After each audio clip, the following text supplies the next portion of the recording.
Rallycross Fest 2021 is coming up. And so we've got to do some maintenance and fix a few things on the Celica to get ready. So my belt is getting shredded. It's time for some front brakes. I've been using whatever pads I have lying around for a while now, and I'm pretty much out of pads, and the rotors, I've resurfaced them with a flap wheel, just probably one too many times. Wheel bearing, I've needed a wheel bearing for a while. It's like driving a freight train down the road, just da da da da da da da da da da da. And a valve cover gasket, because the whole bottom back of the car is just covered in oil. So since I've done the clutch, I notice I've got like this metallic noise here on this left front wheel. I am pretty sure that's going to be this brake sheet metal brake vent duct thing. I'm really sorry to everybody that lives in Washington. I came out here a few minutes ago. It was overcast. It's not supposed to rain for a few hours. As soon as I get my tools out, it starts to rain. That's it. Good job. I've never seen that. I'm going to pull the caliper off. Make sure you don't hang it by the brake line like that. That's not good to do. We got the bracket off. Next, the rotor comes off. Throw that over there. Right here. Right there, yep. So what we need to do is get this axle out.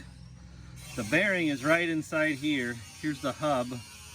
It is between the hub and the steering knuckle. So I ended up pulling the whole strut out. That'll just make it easier to illustrate what needs to be done to change this wheel bearing. So I found a socket that is almost the exact diameter that I need. I've got a extension, which I'm going to use as a punch, which you should never do, because I will probably going to ruin this extension. I believe that is part of the bearing, so the bearing's actually broken. Now that the bearing or the part of the hub is out, you can see there's a clip right in here. You take these two, squeeze them together, and we should be able to get this clip out, and then the bearing will come out. Should be able to get this on camera. So I took the strut, flipped it over. You can see the bearing now. This is in pretty bad shape. Bearings almost look like they're discolored. They've gotten overheated. So unfortunately, or fortunately, I guess it doesn't really matter, but as soon as I start taking some of this apart, the whole bearing just came apart. You can see the part of the bearing that holds the ball bearings in is completely broken. Race in here is definitely fighting me. I could probably get a punch, and I've got this big 10-pound sledgehammer, and it's not even budging. So at this point, just for the sake of time, I am gonna go to the torch. Oh, this pit needs to be clean. For sure. When you're using this, I gotta be real careful not to damage this hub.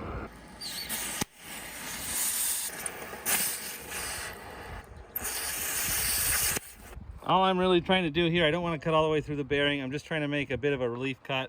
When I start pounding on this, this will crack, break all the way through. And with any luck, what's left of this bearing will just fall right out.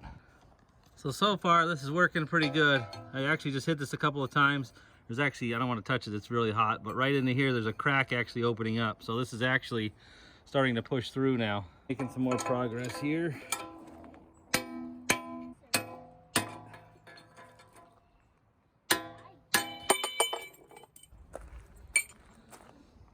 Well, I cut through it a little bit. Hopefully I didn't damage the steering knuckle. I got a little bit of a nick right in there. But it should be okay. So I just used the old race, put it on there, a block of wood, got it on a little bit of a ways, and then just use the race with the old sledgehammer to drive it all the way home. Just little by little. You don't want to hit one side too many times, because the bearing will actually get crooked and will bind up. And then it gets real hard to get it in or out. So just a little bit at a time, different points to drive it in there. And that is all the way in. Next part, the hub's got to go in there, but I got a bit of the old bearing race on here, and that's probably going to be pretty difficult to get out. So I'm just going to fire up the torch again, try to make a light cut, probably on either side with the torch. Try not to go all the way through, but just to weaken it enough. So at that point, you usually can hit it with a hammer or get a punch or chisel and just break it in half. I'll have to clean up that race a little bit on the hub, but that shouldn't be too bad. But I did polish this out with some 600 grit sandpaper. Missed a little bit of stuff while my phone / camera was charging. I did get the struts rebuilt, which means I painted them black and put a sticker on them. My racing brakes upgraded, which means I took the caliper and painted it red. I did get some new ball joints from my local auto parts store. The studs in the ball joints weren't pressed all the way in. One was a little bit crooked, so it would not go in. I could fix that, but I noticed on the new ball joints, the boot was torn or cut already. So those are going back. I'm putting the original ones back in, and I'm gonna have to be on the hunt for a good quality set of ball joints. So we're gonna finish putting this back together. While I was waiting for the paint to dry, I did find a grill and Toyota emblem to put in the bumper. So that's worth pretty much nothing. So I'm gonna finish putting this side back together with my new brakes. I got new brake rotors, new brake pads, and I'll do the brakes on the other side. Probably hit the other side with some spray paint too, so it looks new. I just pulled these out of the package. I haven't seen this before. The center is actually painted gray, and the edges too. I wonder if the backside, what the backside looks like. No, the backside's still bare metal. So that's kind of interesting. I haven't seen that before. All right, rotor's on. I got the caliper bracket on, calipers on. Sway bar end links on. I got a few more things to button up here. Wheels are on, brakes are red, so you know that it stops a lot better now. Wheels off, and here we go. Strut is rebuilt with a can of spray paint and a decal, so it's ready to go. New brake rotor on. I got another coat of paint on the caliper. That's the end of part 1.